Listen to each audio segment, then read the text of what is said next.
The Ink That Whispers, a dark psychological horror manga story. Ren Kuroda was once a rising star in the manga world, a prodigy fresh out of art school.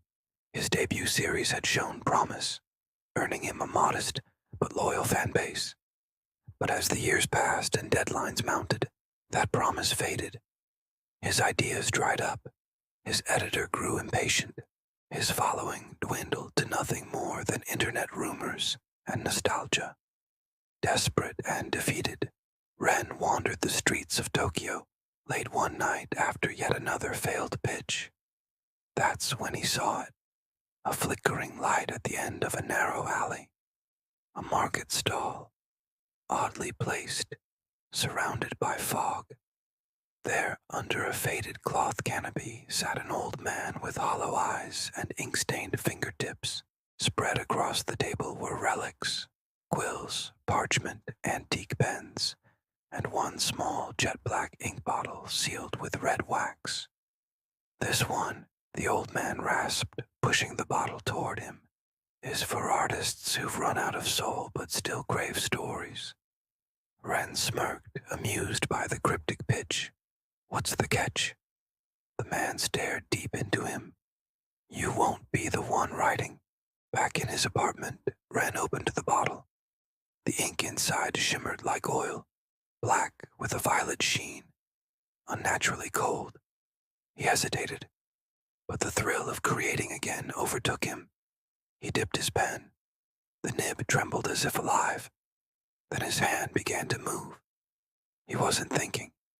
He wasn't planning panels or pacing or dialogue. His body moved on instinct, or something worse. He watched as his fingers scrawled shapes and lines into a complete, flawless page. Detailed, gruesome, beautiful. At the center of it, a girl, pale skin, long black hair that melted into the shadows, a mouth sewn shut with black thread, and void-like eyes that seemed to stare back. He blinked. His clock said 4 p.m. He had drawn for 5 hours straight, and didn't remember any of it. The next morning, Ren awoke to find ink-stained pages on his desk, and the girl from his drawing, standing silently in the corner of the room. At first, he thought it was a dream, a sleep-deprived hallucination. He threw water on her. She didn't move. She didn't blink. She just stared. Then, just as quickly, she was gone. A call came later that day. His editor's assistant, panicked, crying, saying his editor had been found dead in her home. Eyes missing, body twisted in a grotesque, unnatural way. Ren's blood ran cold. That was exactly how she had died in the manga page he drew last night. Word for word, pose for pose. He checked at the desk. The page was still there. The ink hadn't dried. From then on, Ren tried not to draw. But every night he'd wake to new pages. A police officer, a former friend, a childhood crush, a taxi driver who smiled at him on the street. All of them died in the manga, then died in reality the next day. No deviation. The girl was always present. In the panels, in the hallway, in the reflections. Closer, closer, closer. She began to whisper. Don't stop. You brought me here. You gave me a body. Now give me a story. Ren went back to the alley.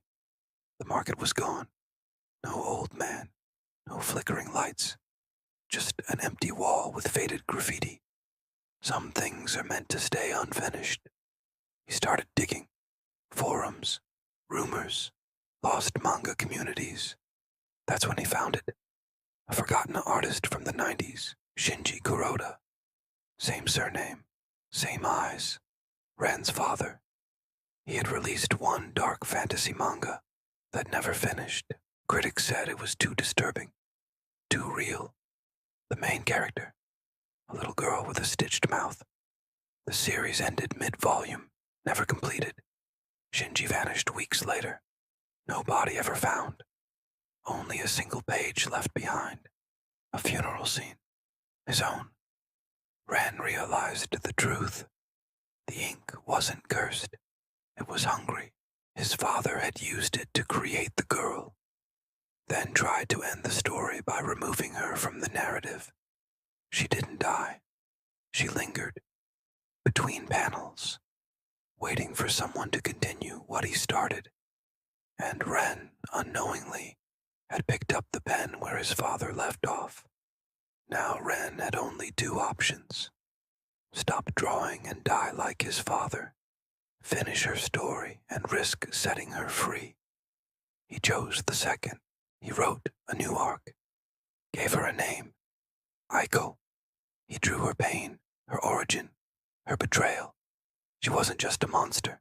She was a child erased by obsession, a soul inked into existence.